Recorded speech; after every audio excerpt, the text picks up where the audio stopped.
Hello ஆதி, எப்படி இருக்கீங்க? என்ன அதிசயமா ஃபோன் பண்ணிருக்கீங்க? நல்லா இருக்கேன் sir.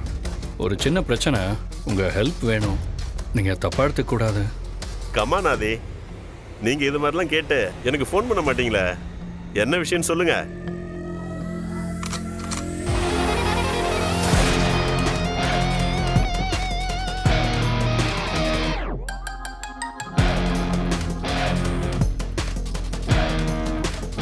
Aadhi, I am sorry. என்ன பண்றது, டிபார்ட்மெண்ட்ல எவ்வளவு சொன்னாலும் சில ஆளுங்க திருந்த மாட்டாங்களே. நீங்க ஒன்றும் கவலைப்படாதீங்க, நான் ஸ்டேஷன்ல பேசுறேன். Okay sir, thank you.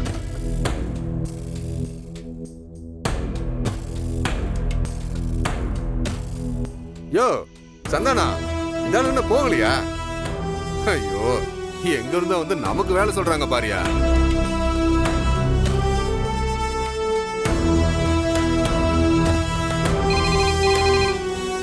Sir, IG தான் பண்ணுறாரு, எடுத்து பேசுங்க. சார், சும்மா ஏதாவது கதை சொல்லிட்டு இருக்காதீங்க, போங்க சார்.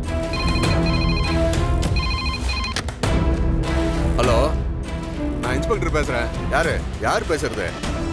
யோ, நான் ஐஜி ஆறுமுகம் பேசுறேன்யா.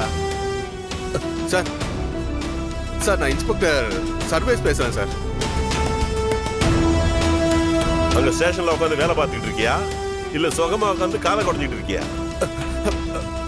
அப்படிலாம் இல்ல சார். யோ, உன்னை பத்தி எனக்கு தெரியாதா? சரி, அதை விடியா. உன்னை பாக்குறதுக்காக ஆதின்னு ஒருத்தர் அங்க வந்திருப்பாரு. கொஞ்ச நேரத்துக்கு முன்னாடி செயின் ஸ்நாச்சிங் கேஸ் விஷயமா அவர் அங்க வந்திருக்காரு. அவருக்கு என்ன ஹெல்ப் வேணுமோ அதை கரெக்டா பண்ணி கொடு. ஆள் யாருன்னு கண்டுபிடிச்சு செயினை ரெக்கவர் பண்ணுங்க. இல்லனா எல்லாரையும் டிரான்ஸ்ஃபர் பண்ணிடுவேன். நான்சென்ஸ். உங்களை மாதிரி ஆளுங்களால தான்யா போலீஸ் டிபார்ட்மெண்ட்டுக்கு மொத்தமா கெட்ட பேரு. வாங்குற சம்பளத்துக்கு கொஞ்சமாவது வேலை பாருங்க. சார், சாரி சார், தெரியாம நடந்துச்சு சார். நான் பாத்துக்கிறேன் சார்.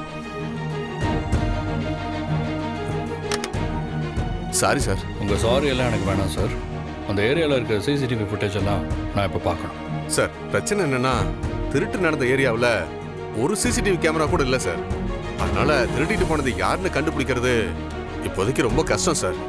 அந்த இடத்துல இல்லைன்னா என்ன சார், அந்த ஏரியாவை சுற்றி இருக்கிற ஏதாவது ஒரு இடத்துல அவங்க கிராஸ் ஆகிருக்கிறப்போ ஏதாவது ஒன்றில் ரெக்கார்ட் ஆகிருக்கும்ல, அதை செக் பண்ணி பார்க்கலாம் சார். சந்தானம், நீங்கள் இவர் கூட போய் அந்த ஏரியாவில் வேற எங்கேயாவது இருக்கிற சிசிடிவியில் இந்த செயின் ஸ்நாச்சிங் சம்மந்தப்பட்டவங்களோட ஃபுட்டேஜ் ஏதாவது கிடைக்குதான்னு பாருங்க. சரிங்க சார். சார், என்ன பண்ணாலும் இந்த கேஸ்லாம் அவ்வளோ ஈஸி இல்லை. நீங்கள் எதுக்கு இவ்வளோ கஷ்டப்படுறீங்கன்னு தெரியல. உங்களை ஏன் கூட வர சொல்லி சொன்னேன் சார். இங்கே இருந்துக்கிட்டே எல்லாத்தையும் முடிவு பண்ணாதீங்க. எல்லாம் கால கொடுமை. மேல் மட்டத்தில் யாரையா தெரிஞ்சு வச்சுக்கிட்டு இங்கே வந்து நம்ம உயிரை வாங்க வேண்டியது. நம்ம போலீஸ்காரனால இவர் போலீஸ்காரனான்னு தெரியல. யாரெல்லாமோ வந்து நம்மளை அதிகாரம் பண்ணுற மாதிரி ஆகி போயிடுச்சு. எல்லாம் நம்ம நேரம், எல்லாம் நம்ம ராசி பலனில் போட்ட மாதிரி தான் நடந்துக்கிட்டு இருக்கு. ஒன்றும் சொல்கிறதுக்கு இல்லை. போலாமா? போகலாம்.